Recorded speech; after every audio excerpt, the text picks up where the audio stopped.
Hi everyone, welcome to my new video. और आज हम लोग V2 रिटेल के बारे में डिस्कस करेंगे। सो V2 रिटेल एक मल्टी ब्रांडेड आउटलेट है।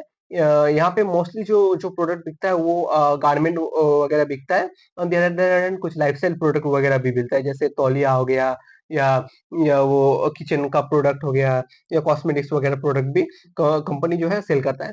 सो कंपनी का ऑल इंडिया में अपना अपना स्टोर है। ये जो B2 रिटेल का जो बिजनेस है, वहाँ पे एक सीजनलिटी का बिजनेस है। क्यों? क्योंकि इनका जो दिसंबर वाला क्वार्टर है, यहाँ पे क्या होता है, दिसंबर क्वार्टर मतलब अक्टूबर, नवंबर, दिसंबर। सो यहाँ पे एक फेस्टिव सीजन रहता है, ओके। जैसे नवरात्रि हो गया, छठ पूजा हो गया, दिवाली हो गया। सो यहाँ पे कंजम्पशन बहुत हाई होता है गारमेंट वगैरह का। सो ये सीजन कंपनी का कंपैरेटिवली बाकी जो क्वार्टर है, ये इसके कंपेयर में कंपनी का जो सीजन है वो बेटर जाता है। On the other hand company का जो इस साल का मतलब इस क्वार्टर का मतलब सितंबर क्वार्टर का जो जो रिजल्ट आया है, जो जो रेवेन्यू आया है, वो 380 करोड़ आया है। ऑन द अदर हैंड जो बॉटम लाइन मतलब जो नेट प्रॉफिट हुआ है वो माइनस में है, मतलब 2.5 करोड़ का नुकसान हुआ है। क्यों क्यों इसके बारे में डिस्कस कर रहा हूँ, लेकिन लेकिन कंपनी का जो जो ईयर ऑन ईयर ग्रोथ है वो बहुत ही बढ़िया हुआ है, रेवेन्यू का ग्रोथ। क्यों? क्योंकि 2023 सितंबर क्वार्टर का जो रिजल्ट आया था, वो आया था, वहां पे रेवेन्यू हुआ था 231 करोड़ के करीब। जो जो इस क्वार्टर में 380 करोड़ हुआ है। सो ये एक पॉजिटिव पॉजिटिव साइन है। और 2023 का जो सितंबर क्वार्टर में जो प्रॉफिट हुआ था, वो वो भी नेगेटिव में था, मतलब माइनस 5.5 करोड़ के करीब कंपनी का जो नेगेटिव प्रॉफिट में था, ओके। लॉस हुआ था।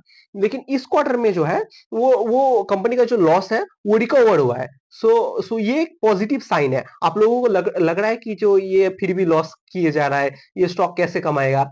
सो ये स्टॉक का आपको देखना है, ये जो क्वार्टर रहता है, मतलब ये जो B2 रिटेल है, ये एक loss to profit making company है। सो कंपनी का मैनेजमेंट का कहना है कि हम लोग सीधा एक दो क्वार्टर में फुल प्रॉफिटेबल प्रॉफिटेबल नहीं हो सकते। सो हमको 1 से 2 साल, 3 साल ऐसा चाहिए प्रॉफिटेबल होने के लिए। और कंपनी जो है, अपना अपना जो ब्रांच है, वो फुल स्पीड से ग्रो कर रहा है। ओके, सो इससे क्या होगा, ज्यादा ब्रांच होगा तो एग्जिस्टिंग ब्रांच से जो नया नया जो ब्रांच होगा, उससे कंपनी का रेवेन्यू ज्यादा है, और रेवेन्यू आएगा तो कंपनी का जो है प्रॉफिटेबिलिटी में इफेक्ट पड़ेगा। ओके। सो अभी अभी अभी जो हो रहा है, अभी जो ये जो जो कंपनी नेगेटिव नेगेटिव मतलब प्रॉफिट में क्यों है, सो इसके बारे में थोड़ा सा डिस्कस कर ले। सो कंपनी जो है वो बहुत स्पीड में अपना अपना जो है ब्रांच मतलब स्पेंड कर रहा है, ओके। ब्रांच बढ़ा रहा है। So tier 2, tier 3 cities, tier 1 cities में भी कंपनी अपना प्रेजेंस बढ़ा रहा है। सो इतना जो प्रेजेंस बढ़ा रहा है, इससे क्या हो रहा है, कंपनी का जो इम्प्लॉय कॉस्ट कॉस्ट अपफ्रंट लग रहा है। अगर कोई सपोज आप ही सोचिए, कोई अगर नया जगह है, वहां पे V2 रिटेल आ गया, तो वहां पे जो है इम्प्लॉय कॉस्ट उन लोगों को लाखों रुपए खर्चा करना पड़ेगा। लेकिन पहले पहले जो जो जो 1-2 साल में जो है कंपनी का रेवेन्यू उतना नहीं आएगा। धीरे धीरे कंपनी का कस्टमर बढ़ता है। सो सो वो टाइम में कंपनी का जो जो इम्प्लॉय पे स्पेंड तो करना पड़ रहा है। सो इससे क्या हो रहा है, कंपनी सडनली प्रॉफिटेबिलिटी में आ नहीं पा रहा है। ओके। कंपनी कंपनी का एक चीज हमको बहुत अच्छा लग रहा है, कंपनी फुल स्पीड में अपना ब्रांच एक्सपेंशन कर रहा है। कंपनी को लगता है कि आने वाले समय में उनके प्रोडक्ट में कंपनी का ग्रोथ है, ओके।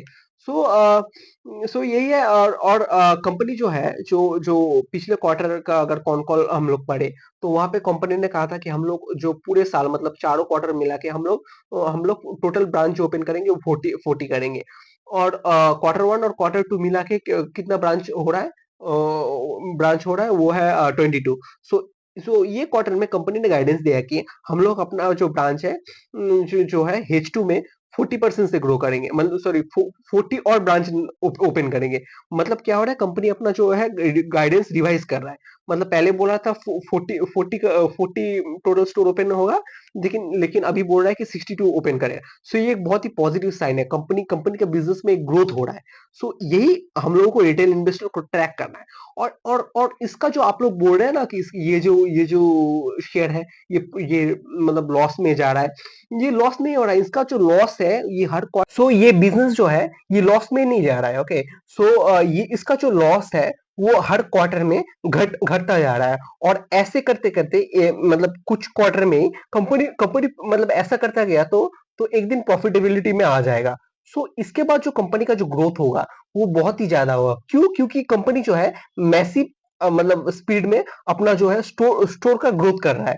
ओके, सो वो स्टोर वो जो नया स्टोर जो ओपन कर रहा है वो अगर मैच्योर हो गया तो उसके बाद जो कंपनी का जो ग्रोथ रहेगा प्रॉफिटेबिलिटी का वो इमेंस होगा कंपेयर टू टुडे। ओके, सो यही कहना था। और कंपनी का जो जो जो एग्जिस्टिंग स्टोर से जो रेवेन्यू आ रहा है तो उसका जो ग्रोथ हुआ है वो 32% के करीब हुआ है। मतलब जो जो पुराने स्टोर है उसका और on the other hand style बाजार के साथ कंपेयर करें तो स्टाइल बाजार का जो एग्जिस्टिंग स्टोर से जो ग्रोथ आया है, सेल्स ग्रोथ आया है वो है 4%। सो आप कंपेयर कर पा रहे हो क्योंकि इसका जो बेस है वो कंपेयर टू स्टाइल बाजार वो बहुत ही बड़ा है। लेकिन इसका जो ग्रोथ है वो स्टाइल बाजार से ज्यादा हो रहा है। ओके, मतलब ग्रोथ जो है स्टाइल बाजार से ज्यादा हो रहा है। सो यही हम लोगों को देखना है कि मतलब हम लोगों को क्या करना है कि ग्रोथ पे फोकस करना है। अगर अगर कंपनी का जो प्रॉफिटेबिलिटी में ग्रोथ आया, रेवेन्यू में ग्रोथ आया तो स्टॉक का प्राइस बढ़ेगा। ओके, अगर अगर नहीं बढ़ा या घटता हुआ दिखाई दे तो कंपनी का शेयर प्राइस नहीं मूव करेगा। ओके, और कंपनी का जो स्टॉक का जो पी है वो बहुत ही हाई पे है। सो इतना हाई वाला पी पे हम लोगों को उतना ग्रोथ ग्रोथ हम लोगों को अचीव करना पड़ेगा, तभी तभी स्टॉक कर पाएगा। नहीं तो ऐसे मतलब कंपनी को होल्ड करके रख दो, आप लोग जैसे करते हो ना कि एशियन पेंट्स होल्ड करके रख दे, एचडीएफसी होल्ड करके रख दिया, यहाँ पे बहुत पैसा बनेगा। किसी ने मतलब एक मतलब रचना कर दिया था कि ये कंपनी पहले बहुत साल मतलब बहुत बढ़िया रिटर्न दे रहा है तो आज भी ये कंपनी बहुत बढ़िया रिटर्न देगा। सो ऐसा कुछ भी नहीं होता। ओके, सो हम लोगों को हमेशा ग्रोथ पे फोकस करना है। ओके, सो नेक्स्ट टाइम मिलेगा दूसरे वीडियो पे। Okay, thank you.